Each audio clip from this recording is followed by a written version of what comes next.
Amém.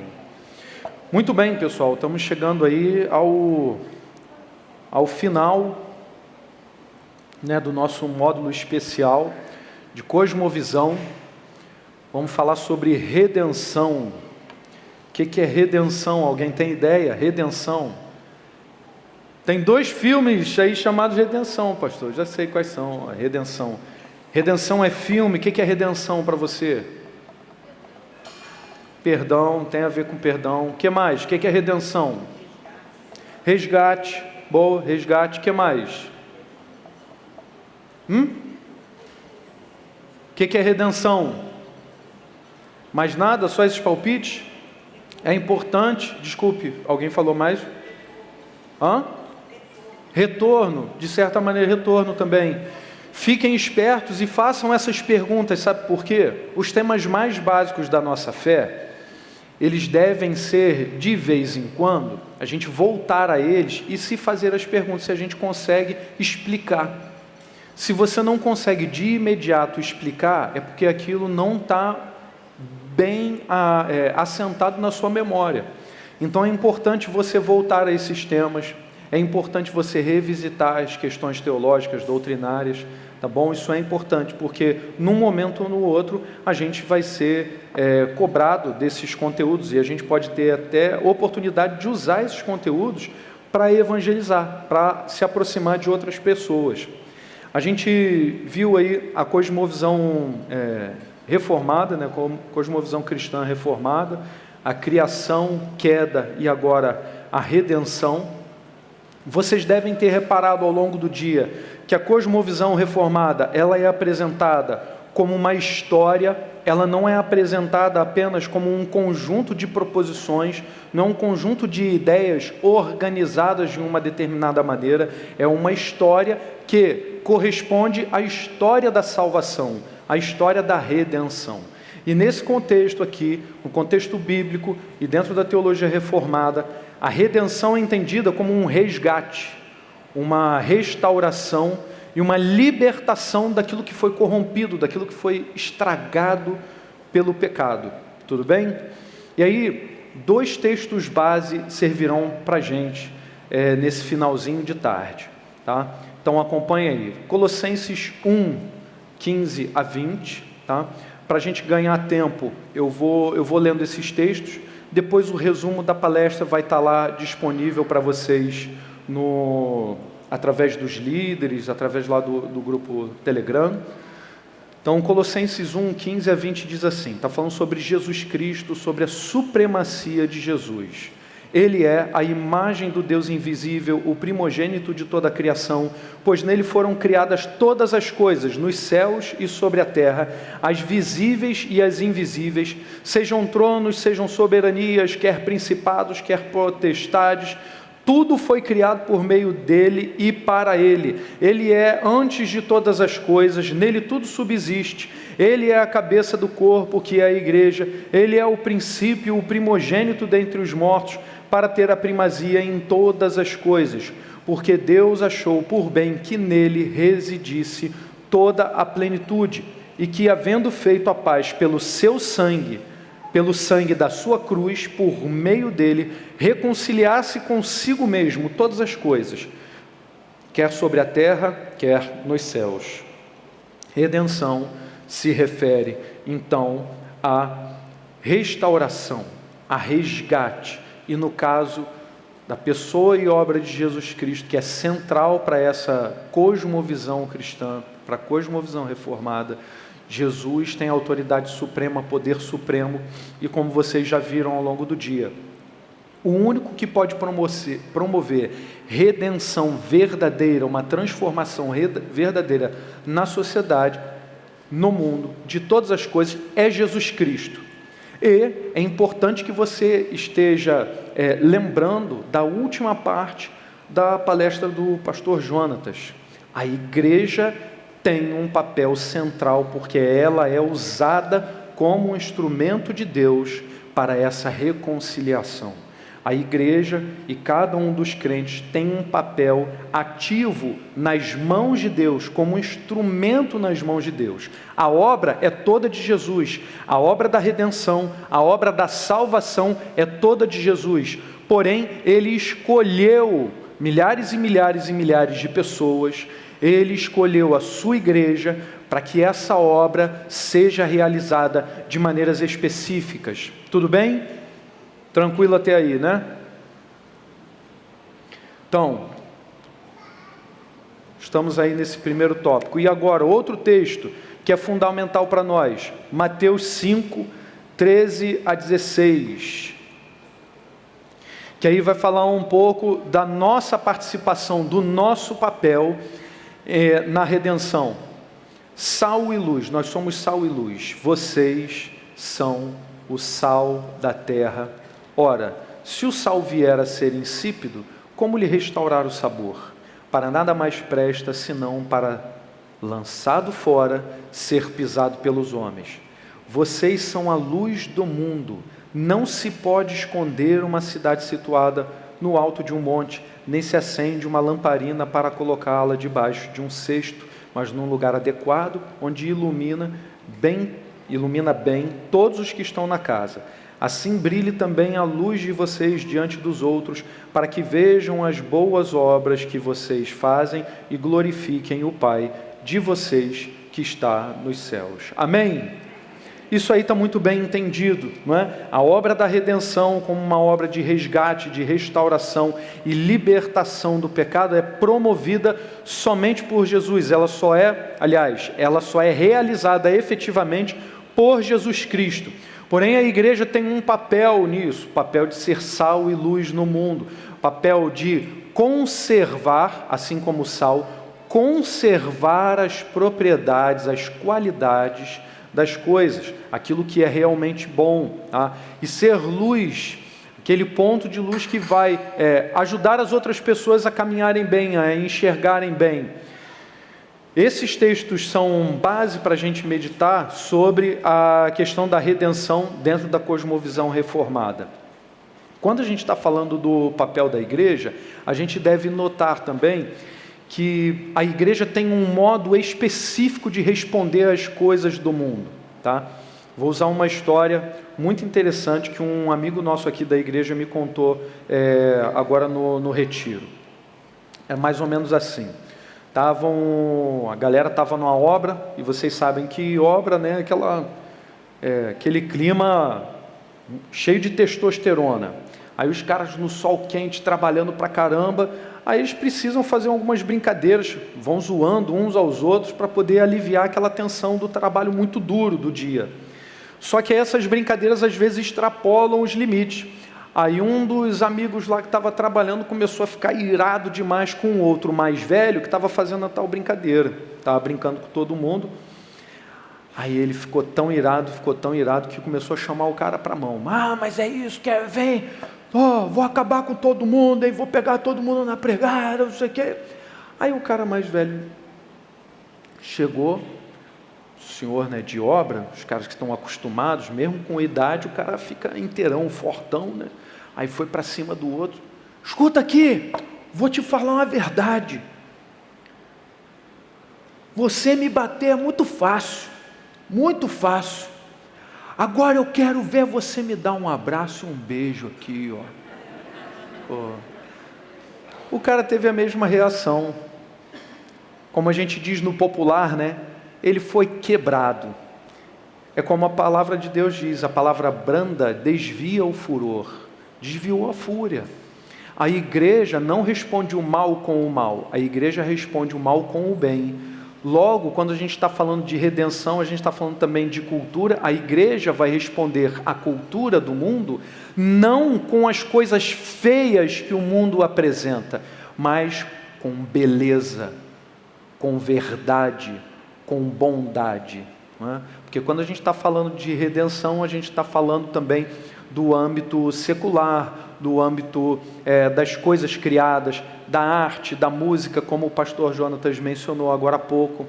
Então a igreja ela vai se envolver em tudo aquilo que é bom, tudo aquilo que é perfeito, tudo aquilo que é agradável, e as coisas da cultura, da arte, ela deve responder com aquilo que é bom, com aquilo que é bonito, inclusive. Tudo bem? Tranquilo até aí? A redenção aí no contexto universal, tá? Estamos falando sobre a abrangência da redenção. Quando a gente está falando sobre resgate, restauração, libertação, transformação, que é uma obra típica, uma obra única de Jesus Cristo, ainda que ele use a igreja num papel específico, a redenção que Cristo há de promover, ela não se limita ao homem, mas à totalidade da criação afetada pela queda. Tenham muito cuidado, porque na maioria das concepções, no popular, a gente acha sempre que a salvação é a salvação somente da alma, do espírito. Mas quando a gente vai para textos como 1 Coríntios 15, que fala do corpo incorruptível, quando a gente vai para outros textos e fala até do novo céu e nova terra, a gente percebe que a obra de Cristo é de transformação, de restauração de todas as coisas criadas. Essa concepção de que apenas a alma vai ser salva, ou uma parte etérea, uma parte imaterial da nossa existência vai ser salva, é como se a gente olhasse para o Antigo Testamento, olhasse para a narrativa da criação e considerasse, tudo que Deus criou de material, não, só tem um tempo de duração, então acabou, não presta mais, e agora a gente só vai para o nível espiritual. Só que a gente vê lá que na narrativa da criação, tudo que Deus criou é bom, é bom. Então não tem por que Deus destruir, tá? Então a obra de Cristo, a obra de Deus na redenção, é dessa transformação, desse resgate, dessa restauração. Não é destruir tudo e criar tudo de novo. Então essa obra da redenção, ela não se limita apenas ao homem, tá? Mas à totalidade da criação. A criação, ela está sujeita à corrupção. Por causa do pecado, a gente vê esse fenômeno acontecer em todas as coisas. Elas se deterioram, né? Durante algum tempo, durante o tempo da nossa existência, a gente pode não perceber essa deterioração, mas com o tempo, aqueles que já conhecem até os processos naturais, sabem que eles acontecem. Como, por exemplo, você vê uma pedra de mármore, né? Outro dia eu estava conversando com os alunos sobre isso.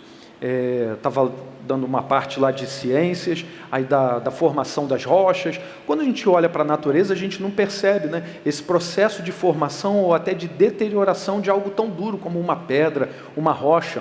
Mas pega o exemplo do mármore, depois de extraído, transformado numa estátua.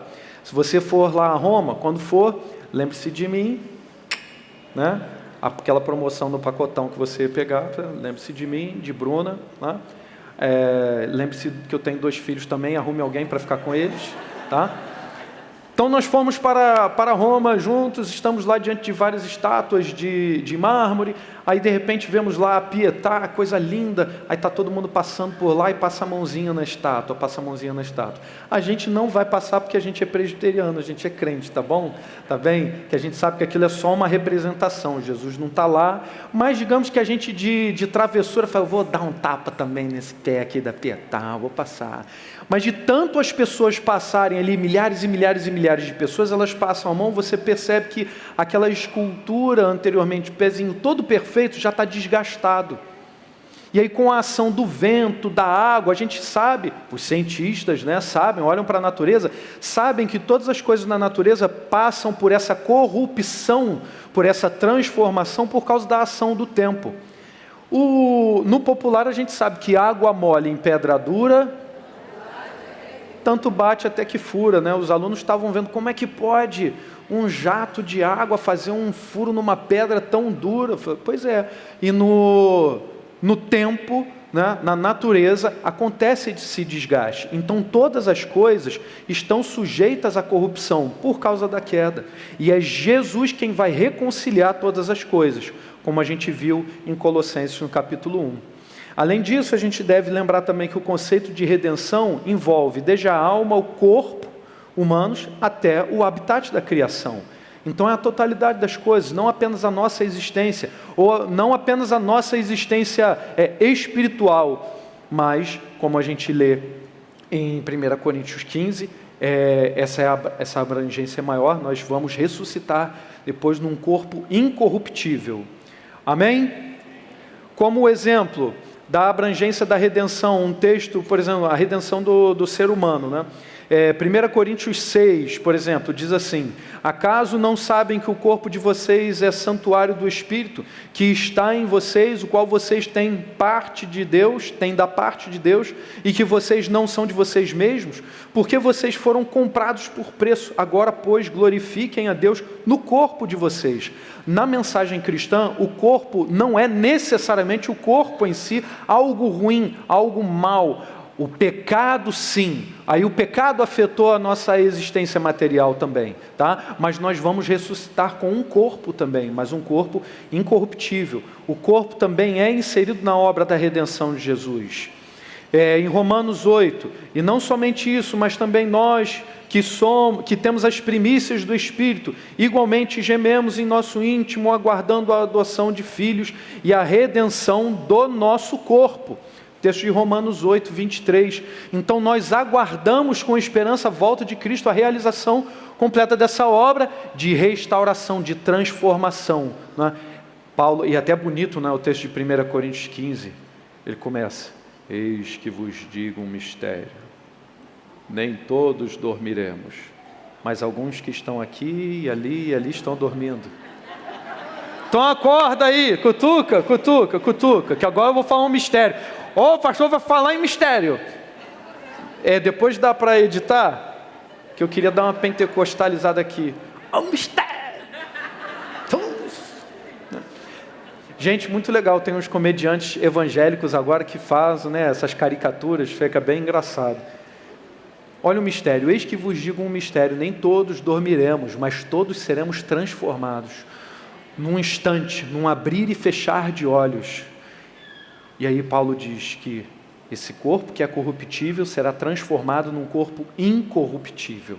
É um mistério, a gente não sabe como, não sabe explicar, mas a gente sabe que vai acontecer. Outra parte da abrangência da criação mostrada na Bíblia, falando abrangência da redenção relacionada à criação. Romanos 8 também diz assim: a criação aguarda com grande expectativa a revelação dos filhos de Deus, pois a criação ficou sujeita à vaidade, não por sua própria vontade, mas por causa daquele que a sujeitou, na esperança de que a própria criação seja libertada do cativeiro da corrupção para a liberdade da glória dos filhos de Deus. Vejam, por causa do pecado nós vivíamos antes num cativeiro da corrupção. A criação também, e a obra da redenção de Cristo, já eficiente em nós, nos libertou do cativeiro do pecado, e há de libertar também toda a criação desse cativeiro. Amém? A redenção também, ela se estende por toda a história. Aí a gente vai lá em Apocalipse 21. Vi novo céu e nova terra, pois o primeiro céu e a primeira terra passaram, e o mar já não existe mais. Os reformados entendem que esse texto também se refere à obra de Cristo na redenção, restaurando a história como um todo, né? O novo céu e nova terra não representam só um novo formato, uma transformação da criação, mas a totalidade da história humana. Outro ponto: aspectos da redenção no dia a dia. Isso é bem interessante, porque quando a gente está falando de redenção, a gente está falando da possibilidade de tudo aquilo que é mal se tornar bom, de tudo aquilo, daquela história que começa com um começo muito triste, ruim. A redenção representa ali a realização da esperança de que tudo será restaurado, que tudo vai melhorar, né? E isso está presente em trocentas narrativas, não só da Bíblia, mas trocentas narrativas literárias, cinematográficas, teatrais e etc. A redenção, ela é um conceito universal, mesmo fora da perspectiva cristã. Todo mundo deseja a redenção, todo mundo quer um mundo ideal. que a gente pode resumir com uma palavrinha chamada utopia, um mundo utópico, um mundo ideal. Quem não gostaria de um mundo maravilhoso, né? Um mundo de Disney, Disneylândia, né? Só que isso aqui não é Disneylândia, isso aqui é Rio de Janeiro, meu irmão, Rio de Janeiro, né? Você sai de casa, já sabe que pode não voltar, né? Você pega uma estrada, anda por um lugar, está de dia ou de noite, não tem mais hora. Antigamente, eu lembro quando eu era pequeno, meus pais falavam assim, minha mãe principalmente, se alguém falar alguma coisa, for te roubar, você entrega, não faça nada, não reaja. Hoje você não pode dar mais essa fórmula, porque você não reage, entrega a pessoa, o cracudo ou a pessoa viciada, está ali roubando com uma arma, ela fica com raiva e ainda parte para cima do outro para acabar com a vida dele, não é? Quem não gostaria de viver num mundo que não tem nada disso? O mundo de Johnny e Sarah, olha lá, aquele tapetinho ali, aquela dimensão da felicidade, né? Papai e mamãe de olho na gente, né? Colocando perfuminho, sabe quando eu preciso fazer uma coisinha ou outra, é frutinha, pipoquinha, tudo que eu preciso está ali, não é? Está ali curtindo. Os pais sabem que de vez em quando acorda de noite, madrugada, aí não é muito anjinho, né? Aí eles saem da utopia e vão para a distopia, que aí é o mundo, o futuro terrível, muito ruim, ou seja, é o que a gente vive hoje, né? A gente vive numa distopia. Então o que a gente percebe? O conceito de redenção, ele é universal. Esse desejo de restauração, esse desejo de mudança, a esperança por um mundo melhor, está presente em diversas culturas. E a gente vai ver que muitas obras de sucesso, no âmbito da literatura, do cinema, do teatro, muitas obras de sucesso vão apresentar de maneira bem organizada, bem articulada, uma história de redenção. Ou uma história, vamos resumir isso de maneira simples, uma história com um final feliz, né?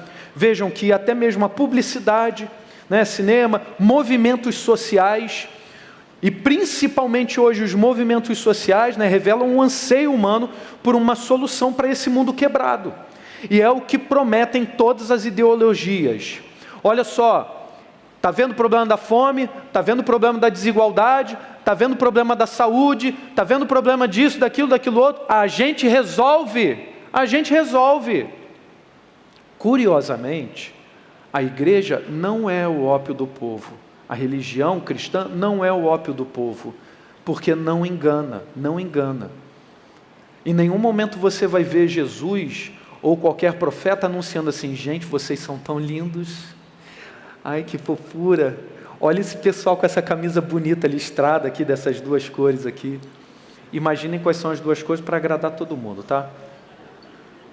Ai, todo mundo lindo, eu vou dar uma tarefa para eles, eles vão realizar e tudo se transformará. A Bíblia não ensina isso, essa obra é de Jesus. A gente aguarda esperançoso a realização dessa redenção, mas a gente sabe que nós mesmos, por nós mesmos, a gente pode começar a fazer aqui, vamos lá, todo mês a gente vai se reunir para dar uma oferta especial para obra social. A gente já faz isso, né? Não, a gente também vai se reunir para dar uma oferta para comprar a cesta básica para ajudar as outras pessoas. Não, a gente já faz isso também. Vamos ver na igreja quem está precisando de uma ajuda, seja material ou espiritual, a gente vai estar lá. A gente faz isso também. E olha só, por mais que o pessoal pessimista vá para a internet, para tudo quanto é lugar e reclame da igreja, fale que a igreja está perdida, a igreja é isso, a igreja é aquilo. Tem milhares de igrejas espalhadas pela face da terra que estão fazendo essa mesma obra, uma obra grandiosa, são usadas por Deus também. Nem por isso você viu o mundo se transformar, você está vendo? Porque essa obra é de Jesus, a gente aguarda sendo sal e luz no mundo, a gente tem que ser sal. A gente tem que ser luz no mundo, a gente tem que fazer a obra social, mas quem vai trazer a redenção é Jesus. Só que as pessoas, por não conhecerem a Jesus, elas acreditam que ideologias, filosofias, partidos vão dar a solução que o mundo precisa.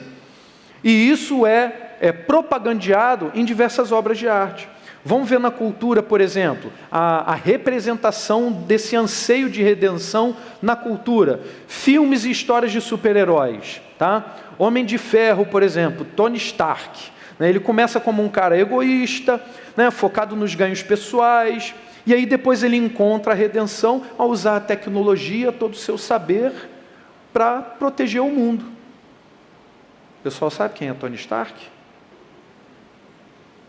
Tudo bem, vou dar outro exemplo. Batman. Esse aí, gente, é mais velho que a maioria que está aqui. A pessoa mais velha aqui é mais nova que o Batman, tá? Estou falando daquele primeiro Batman, da sunga por cima da calça. Estou falando desse. Estou falando desse novo com aquela armadura, o negócio... Estou falando de Adam West para trás, tá? Adam West. Ó, tem uns nerds aí, hein? Batman. Depois de passar por um tremendo trauma, perder os seus pais, ele vai transformar o seu sofrimento numa missão de redenção, não é? Ele simboliza a busca por redenção pessoal, assumindo a culpa, vamos dizer assim, de todo o mal lá de Gotham City. Como vai acontecer de maneira especial no filme de 2008, é o Cavaleiro das Trevas, não é? Então ele se sacrifica pela cidade, tá? A cidade totalmente corrupta, totalmente débil, totalmente perdida, e aí vem o malvadão lá, o Ra's al Ghul, que ele acha o quê? Como é que você vai restaurar essa cidade? Você tem que destruir tudo. Então era esse o plano do Ra's al Ghul, o cara do mal. É como algumas outras culturas pensam.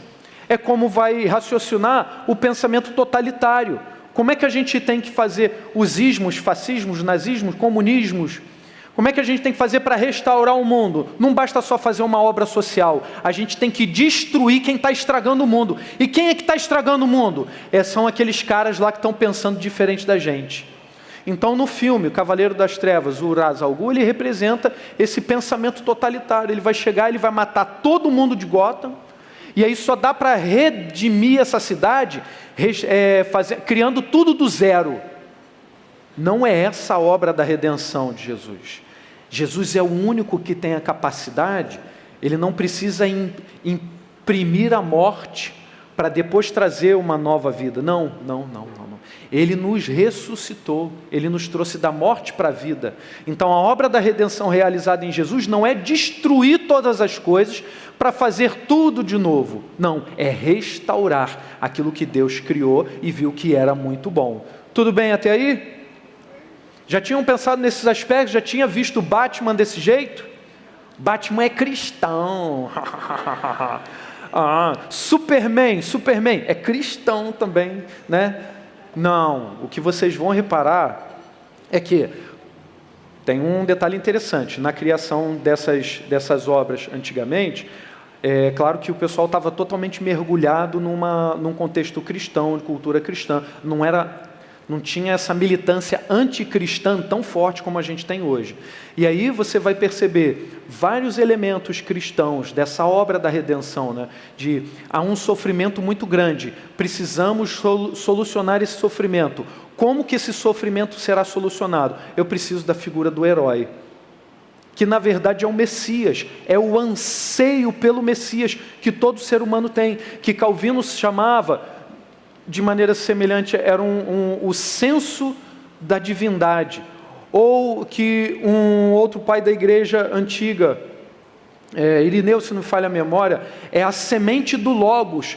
Então há um anseio no ser humano pelo Messias, pela redenção, né? Ou como acho que um teólogo famoso falou, há um buraco no coração do homem do tamanho de Deus. Somente Deus pode preencher, somente Deus pode realizar. Veja também o exemplo do Homem-Aranha, né? Peter Parker, né? Ele também passa por um momento de sofrimento e aí vai usar todos os seus recursos e agora os seus poderes especiais para lutar contra a corrupção, contra o crime, e aí ele dessa maneira ele não só está ajudando outras pessoas, mas ele também cura o seu próprio sofrimento, né? Ele tenta curar o seu sofrimento, se redimir da sua falta, né? Da sua culpa por não ter conseguido proteger lá o seu tio na hora que um criminoso foi lá e assassinou ele, né? A redenção, essa esperança de que as coisas vão melhorar, que tudo vai ser transformado, é usado também em campanhas publicitárias.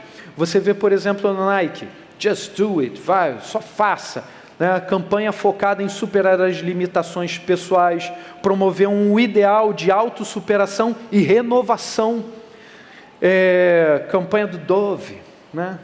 Sabe que eu uso Dove? Não. Campanha do Dove, aquele sabonete. Pessoal, eu falei, não deu certo a piada, porque ninguém usa Dove aqui, né? Precisa ver. O pessoal está assando aquele Fedor. Não é Fedor? Campanha do sabão lá, do sabonete.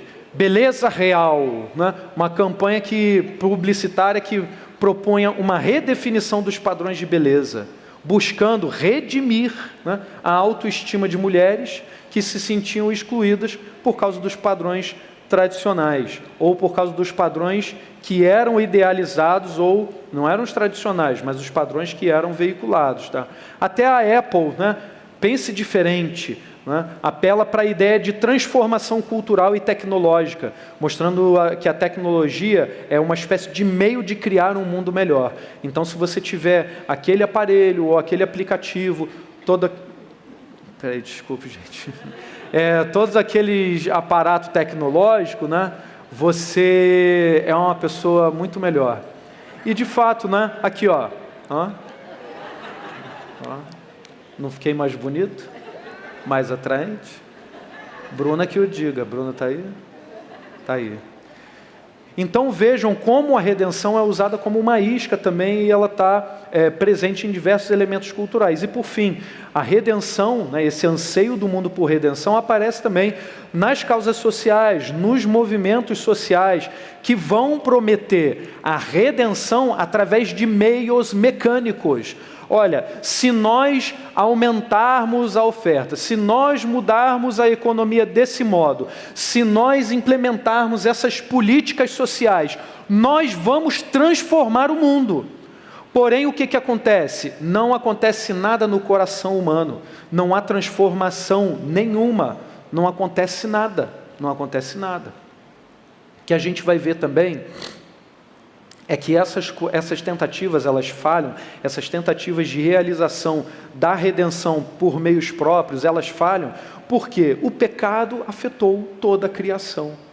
Se por um lado a gente sabe que a obra de Cristo na redenção há de afetar toda a criação, o pecado afetou toda a criação. A queda de Adão e Eva trouxe consequências não apenas para a humanidade, não apenas esses efeitos noéticos, não é, que o pastor Jonatas falou, os efeitos noéticos do pecado, mas afetou toda a criação, promovendo a corrupção das coisas criadas também, como a gente viu lá no texto de Romanos 8, né? A criação inicialmente perfeita, agora ela está sob a maldição, experimentando envelhecimento, os desastres naturais, a decadência, né? E aí a gente vê a necessidade, a partir daí vemos a necessidade da revelação divina na redenção.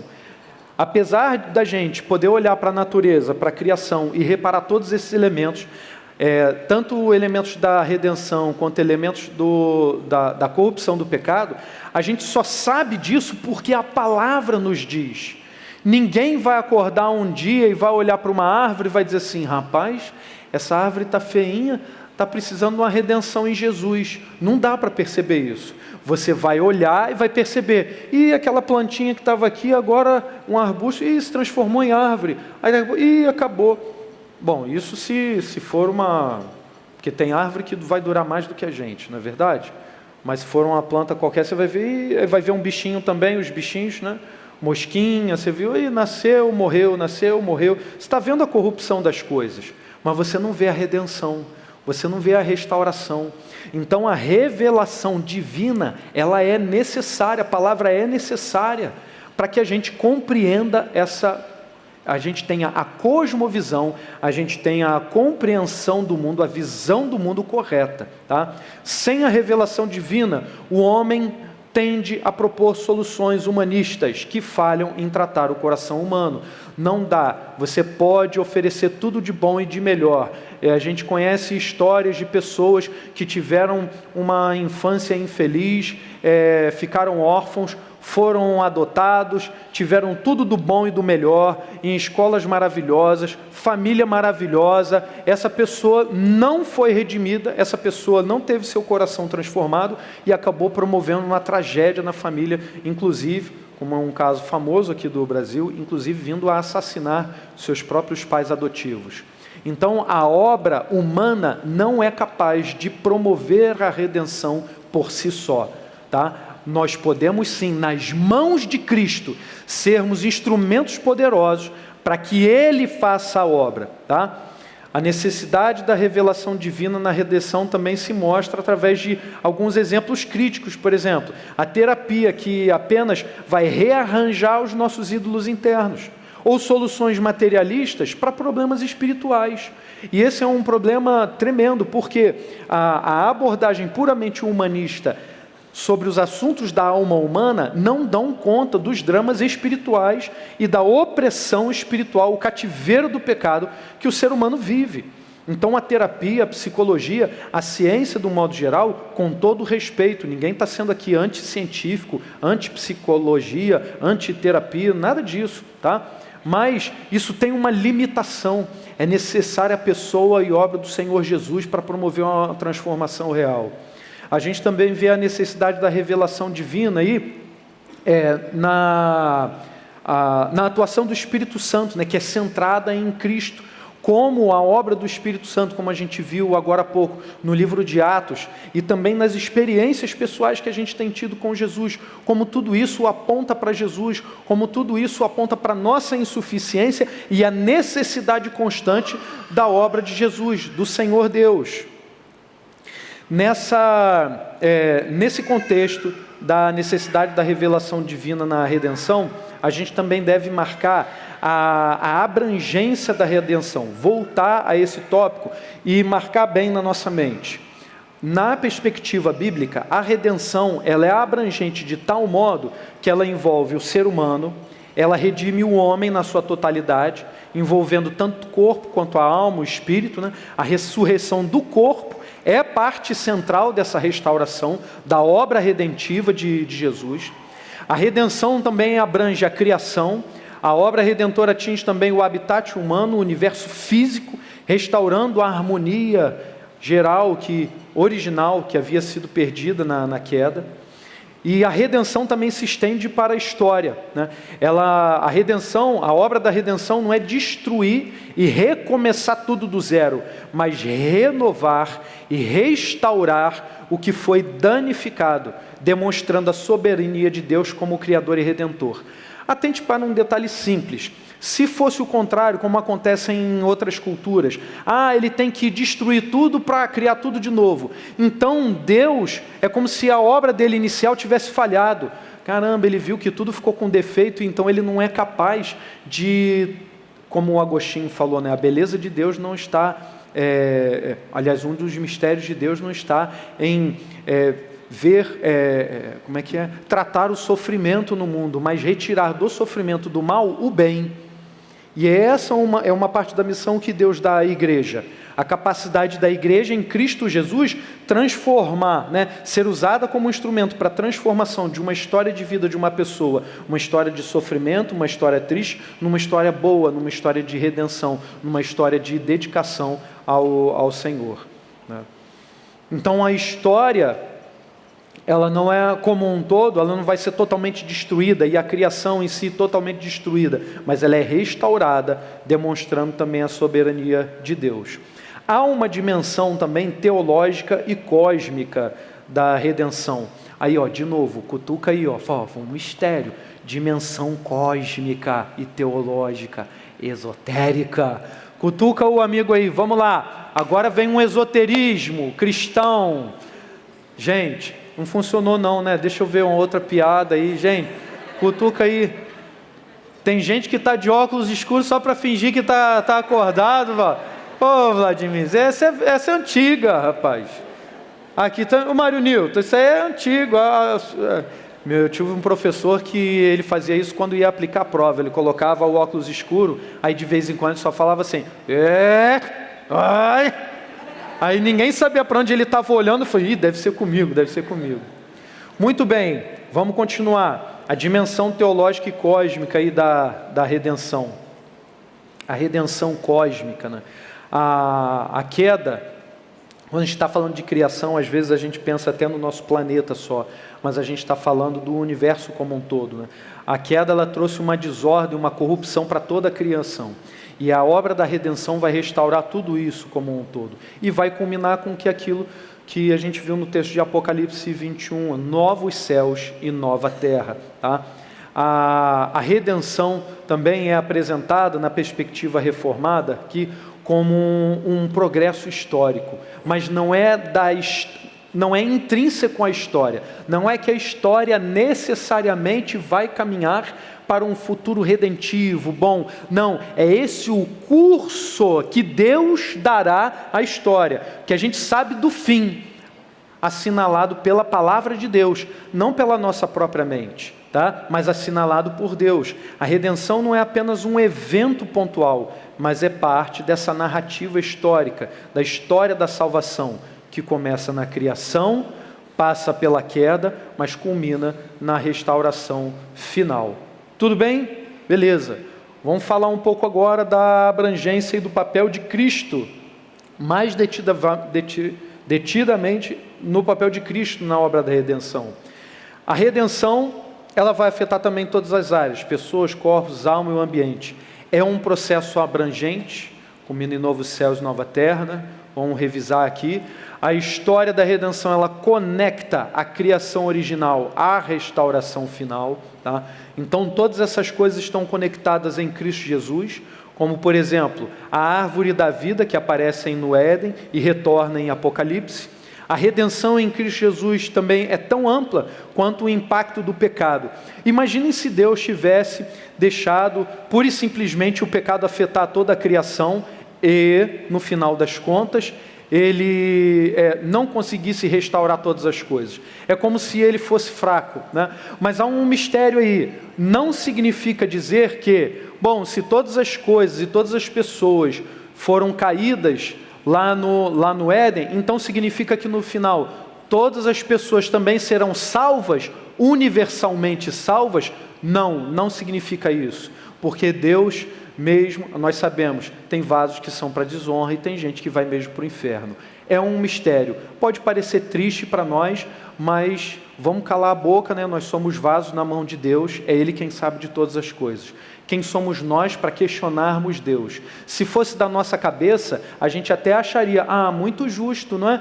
Todo mundo que fez coisa má, todo mundo é pecador, e agora Deus vai fazer com que todo mundo seja salvo. Aparentemente, para nós, isso seria justiça, mas não é o que a palavra de Deus revela. Há coisas que Deus não há de perdoar, há pecados que o Senhor e pessoas que o Senhor não vai salvar.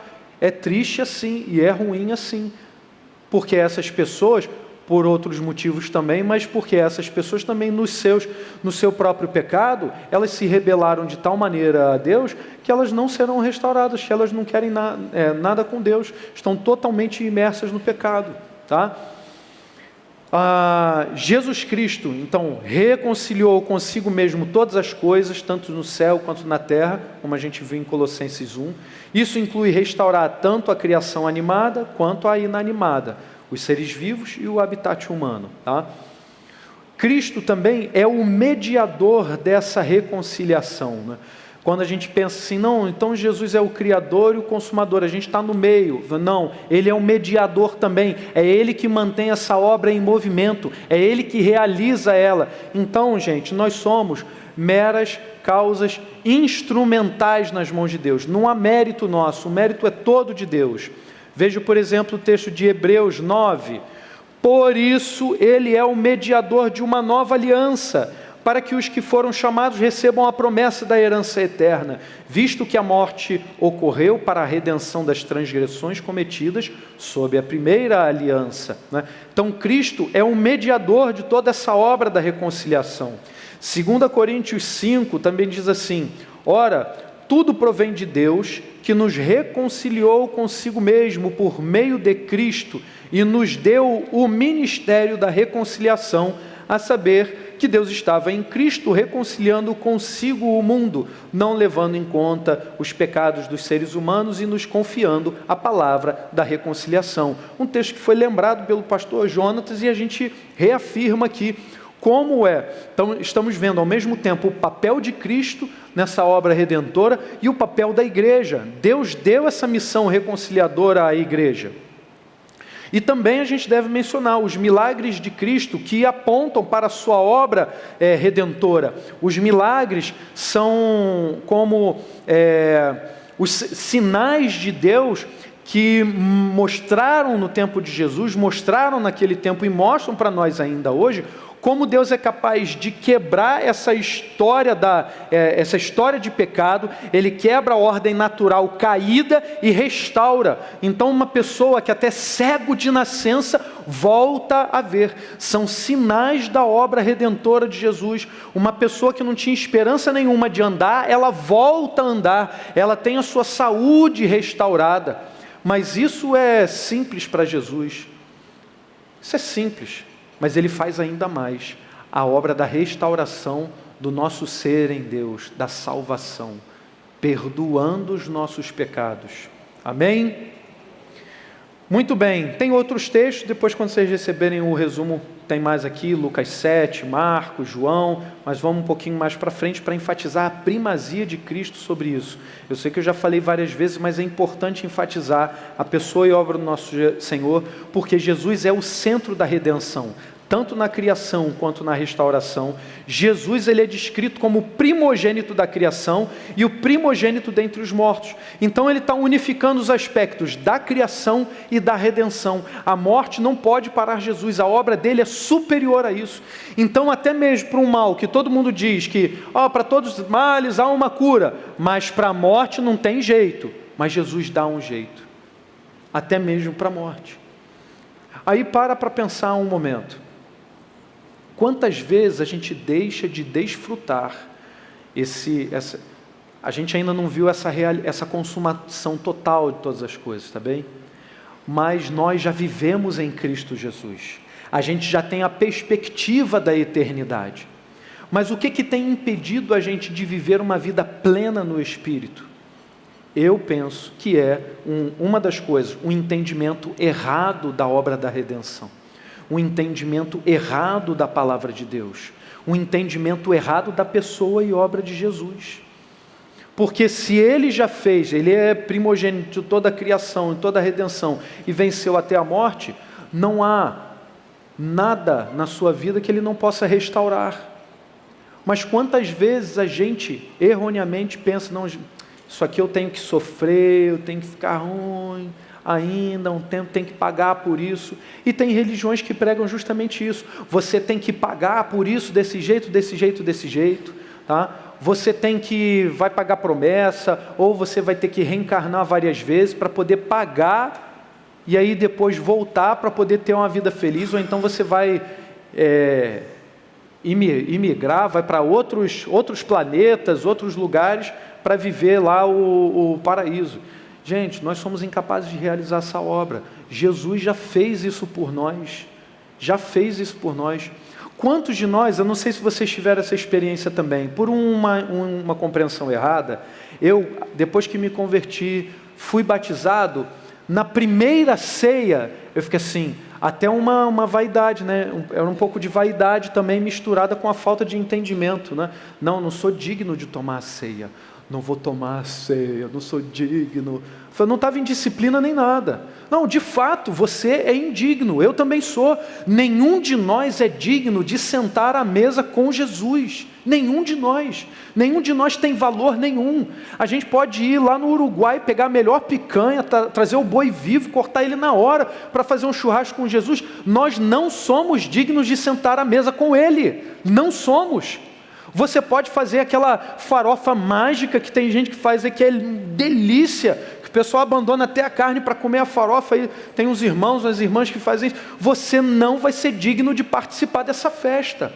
Nós somos tornados dignos por causa de Jesus. É Jesus quem fala assim: vem sentar comigo, vem participar. Não é nossa obra.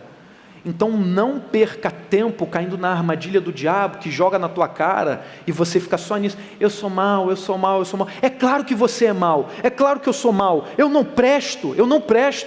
Nenhum de nós, se a gente abrisse o coração, abrisse o peito aqui, rasgasse o coração, ninguém ia aguentar olhar um para o outro e falar assim: nossa, aquele retrato de Dorian Gray, né? Dorian Gray lindão, bonitão, assim, igual o pastor Jonatas, né? Lord inglês, com aquela voz imponente, né? Até o príncipe Charles tem medo dele, né? Aí ele chega aqui, Monique está feliz da vida ali, ela fez assim: amor. Gente, nenhum de nós, com esse rostinho bonito, se abrir o nosso coração, a gente sabe que só tem podridão. Como o retrato de Dorian Gray, lindão ele, aí o retrato dele, toda a podridão dele, toda a feiura estava lá, fez um pacto, né? E estava lá, tudo aquilo escondido. É Jesus quem transforma isso. É Jesus. Quando a gente chega aqui e a gente lê a palavra de Deus com prazer, a gente estuda a palavra de Deus com prazer, todo mundo se reúne aqui esse dia inteiro, né? Com coisa maravilhosa, tomando chá, café. Não, mas o prazer não é por causa dessas coisas. Está todo mundo buscando Deus aqui. Por quê? Por causa de Jesus. Foi Jesus quem nos atraiu, foi Jesus quem nos chamou. Até mesmo aquela garotada mais nova ali, que está solteira, que fez assim: fulana vai no FST. Aí o cara está até sonhando com o Clovinho lá, falando assim. Aí ele pensa um coração: eu e você no FST. O cara está pensando: eu vou no FST, Deus vai me abençoar, não vou ficar mais solteiro, fulana vai gostar de mim, vai ver que eu amo Jesus. Ele não veio para cá por causa disso, e ela também interessada em um rapaz. É Jesus, foi Jesus quem nos atraiu. Essa obra toda que está acontecendo aqui na igreja, né? Essa obra espiritual maravilhosa, é Jesus quem está fazendo, gente. Não é porque tem pessoas aqui que são apaixonadas por Jesus, foi Jesus quem nos amou primeiro, é por causa disso.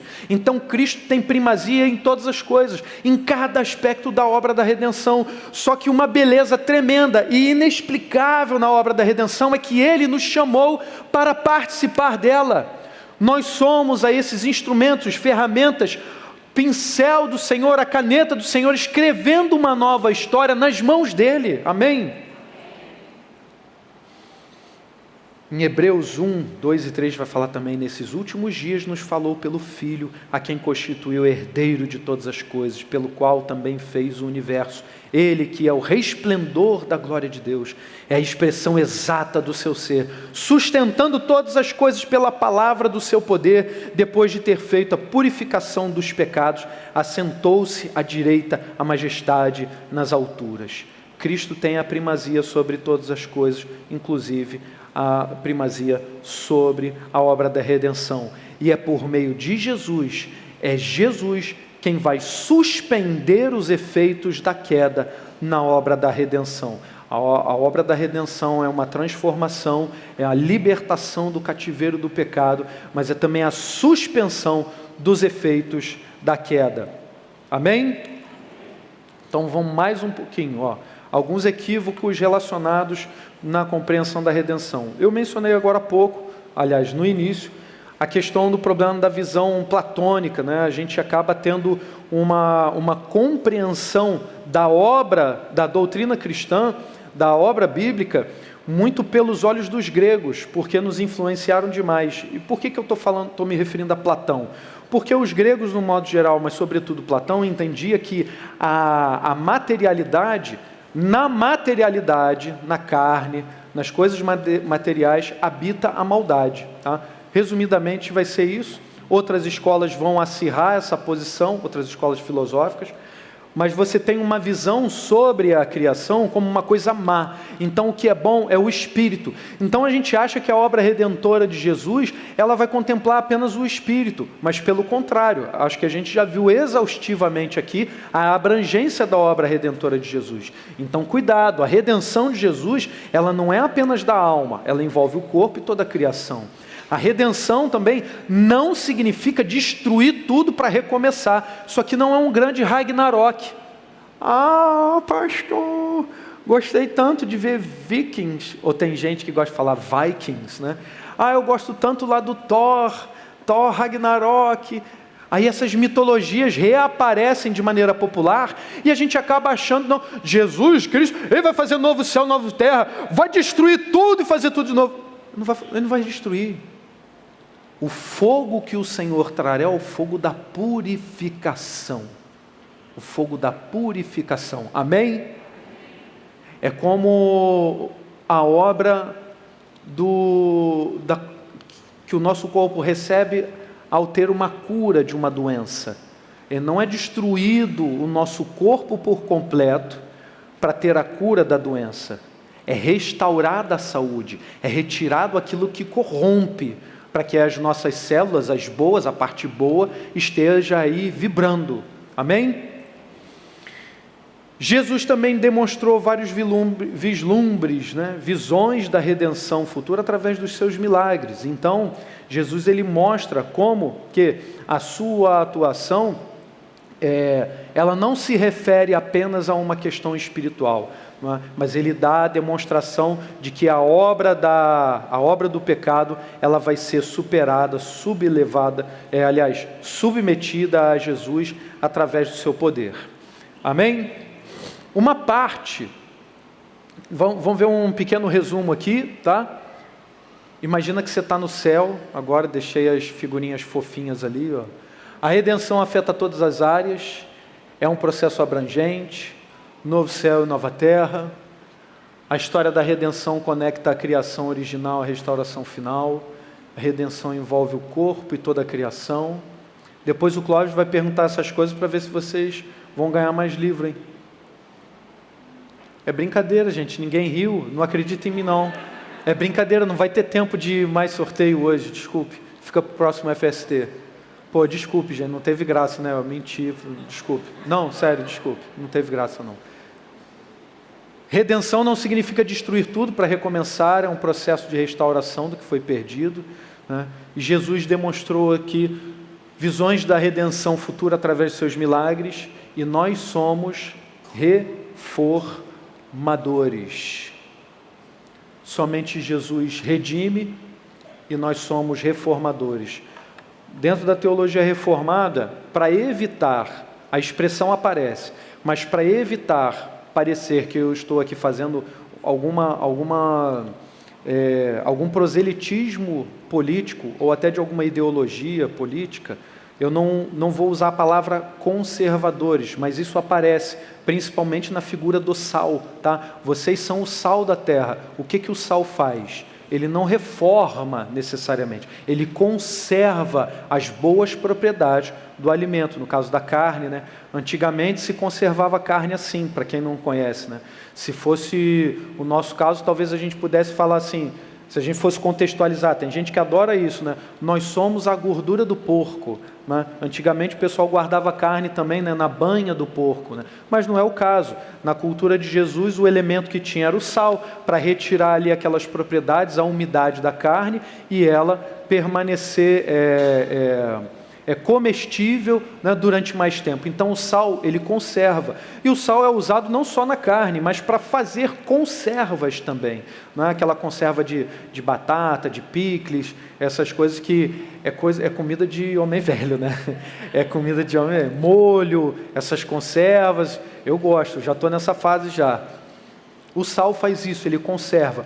Mas dentro da visão reformada e da teologia que é bíblica e que a gente compreende ser a mais saudável, é melhor a gente falar, nós somos os reformadores. Mas lembrem-se, nós somos reformadores nas mãos de Deus, nas mãos de Jesus, ok? E aí a reforma e a transformação na cultura, tá? A redenção, de fato, é um ato divino, isso não se discute, mas a igreja, ela vai participar dessa obra. A igreja, por si só, ela não redime a cultura, mas ela pode promover parcialmente essa redenção. Ela pode estar nas mãos de Jesus promovendo, fazendo, criando boas histórias, apresentando boas ideias, obras de arte, obras cinematográficas que vão mexer com as pessoas. E principalmente obras musicais, tá? O pastor Jonathan estava falando, né, dos críticos que se referem à música cristã, à música gospel.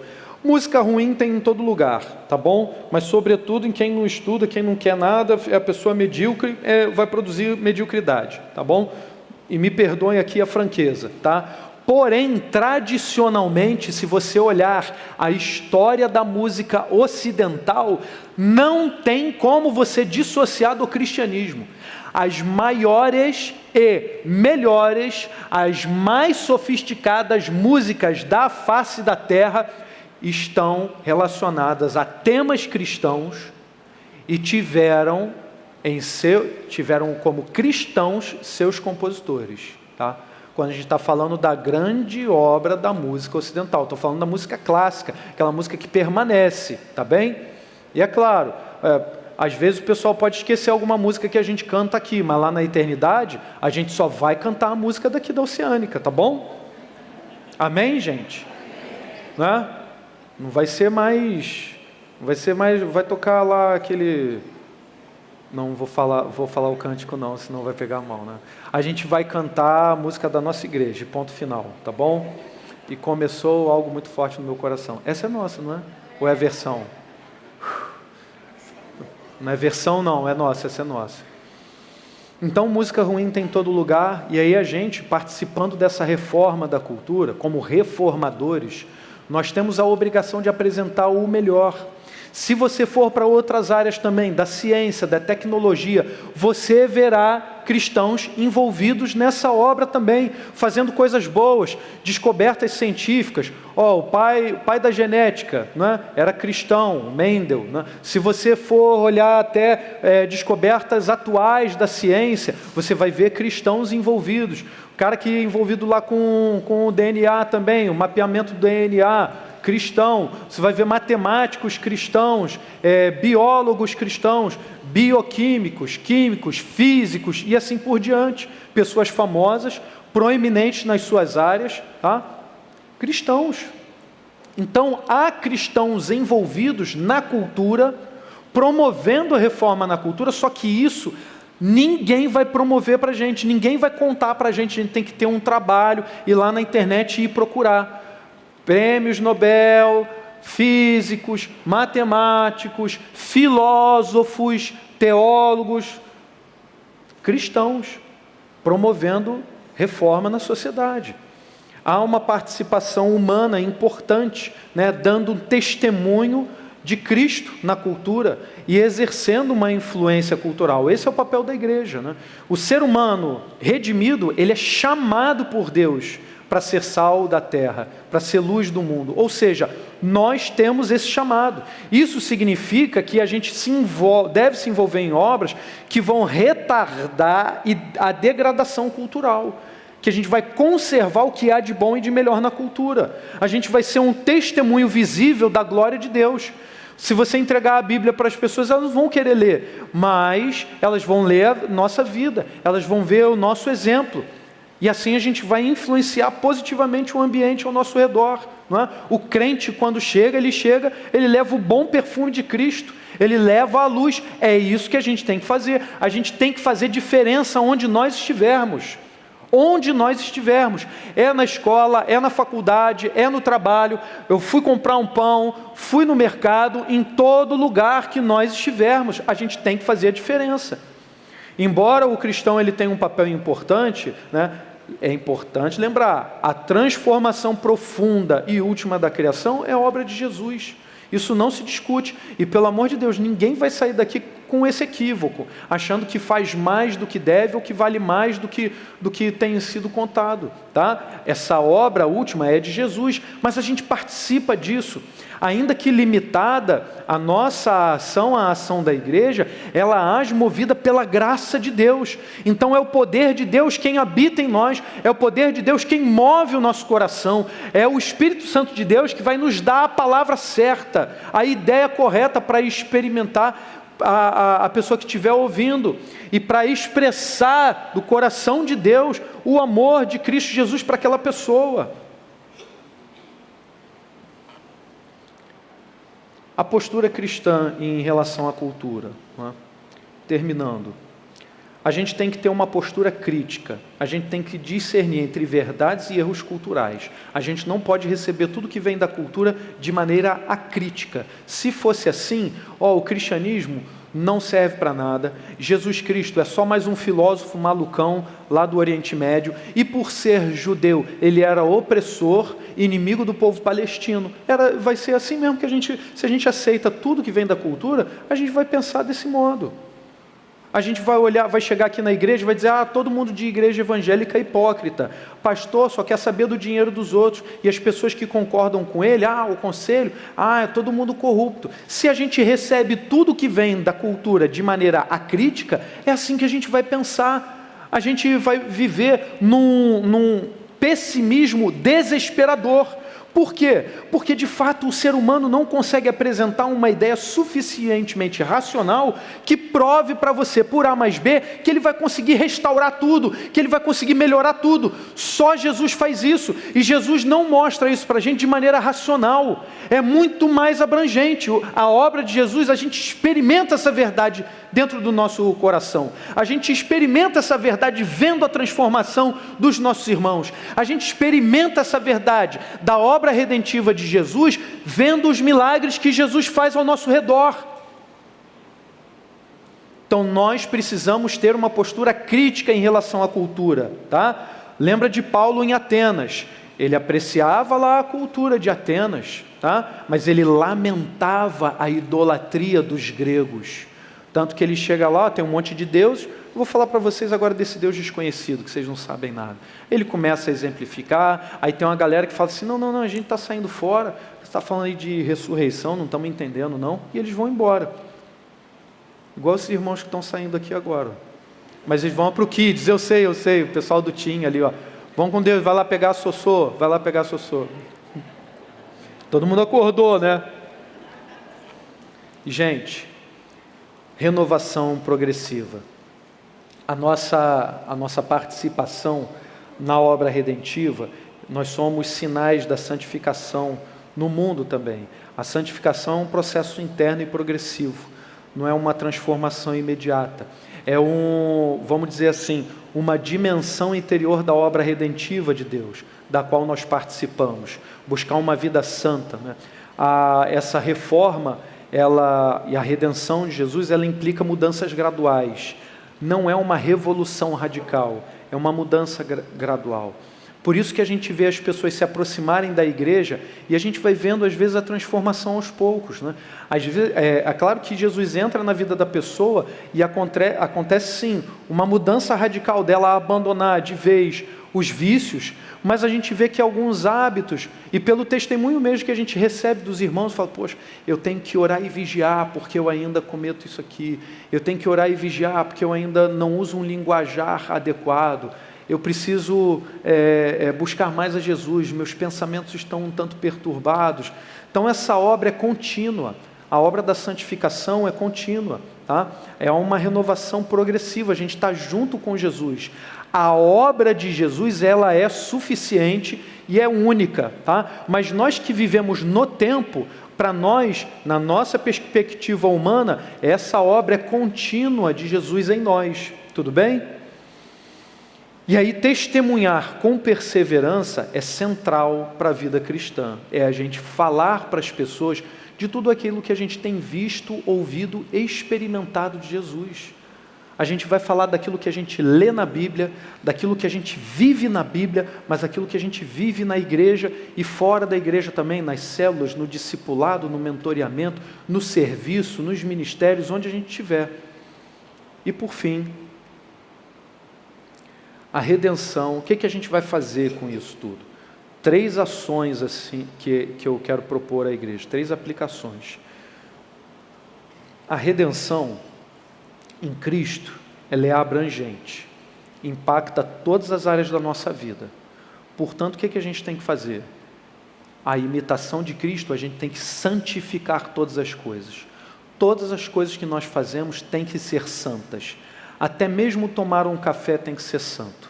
Porque você imagina, a hora de tomar o café, você está lá girando, colherzinha na xícara, e você fala assim, que maravilha, 30º café que eu tomo hoje. O quê? Como é que você está tratando o templo do Espírito? Você acha que não dá para buscar santificação num café? Dá. Aí você fala assim para a pessoa, eu sou maluco do café, eu tomo café. Ou então alguma outra coisa. Gente, pelo amor de Deus, eu sou um desses malucos do café, que eu faço parte do clã do café aqui, tá bom? Tomo café também. Mas o que eu quero dizer, eu não estou falando das pessoas que estão tomando café, estão me entendendo, né, pessoal? Estou fazendo uma aplicação aqui, não quero afetar ninguém, tá bom? O pessoal vai sair daqui dizendo, Pastor Henrique, não podemos mais tomar café, porque o Daniel falou que não pode tomar café. Não estou dizendo isso, pelo amor de Deus. Primeiro a pecar sou eu, estou doido para sair daqui e tomar um café, tá?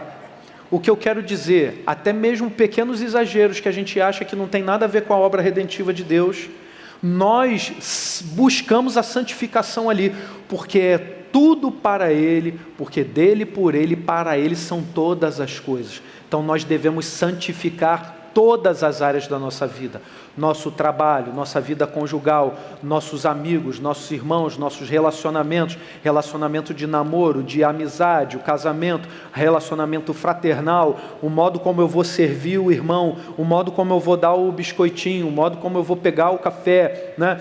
Deixa eu correr antes, aí já esbarra no irmão para pegar um chá, esse chá de cidreira é meu, o último saquinho é meu, né? Me dá, cadê o biscoitinho de Nutella? A igreja, cadê o biscoitinho de Nutella? Não tem, não consegui pegar. Às vezes de brincadeira não tem problema, eu mesmo fiz isso, saí correndo ali pela outra porta, falei, o goiabinha, hoje eu consegui pegar. Não estou falando dessas brincadeiras, santifique tudo. Segundo lugar, a igreja é chamada a testemunhar e promover reforma, confiando na obra redentora e definitiva de Deus. Por isso, você tem que se envolver com a igreja, tem que promover as ações da igreja e tem que proteger a igreja, amém?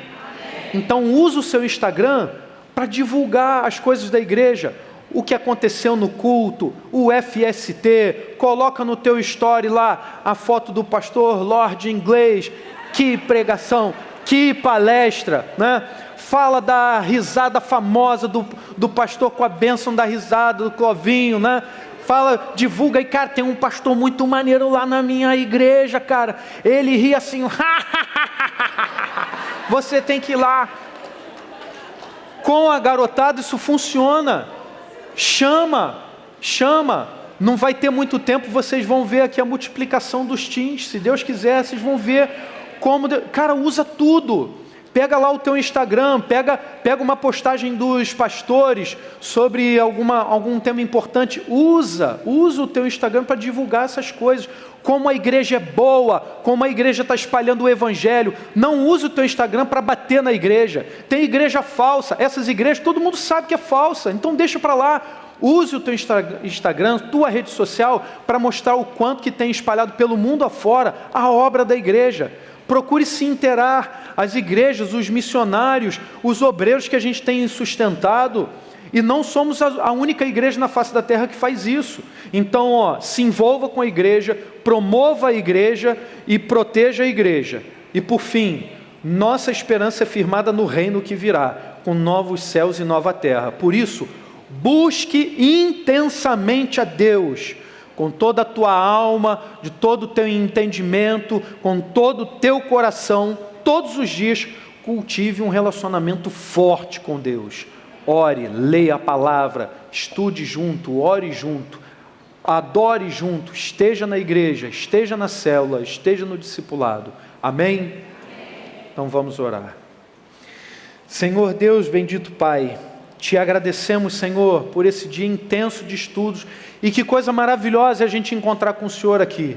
A gente vê a presença do Senhor nos sorrisos dos irmãos, no zelo, no carinho que nós recebemos, Pai, na empolgação de estudar a Tua Palavra, os olhos brilhando cada vez que a gente lê o texto bíblico juntos. Senhor, aumenta esse prazer, essa satisfação, esse entusiasmo que nós temos, Senhor, para que a gente fale do Senhor Jesus sempre de maneira apaixonada, cheio de vida, Pai, que a gente leve essa satisfação, essa alegria imensa que é vivermos em Cristo Jesus, Pai, e nada poderá parar a Tua igreja, Senhor.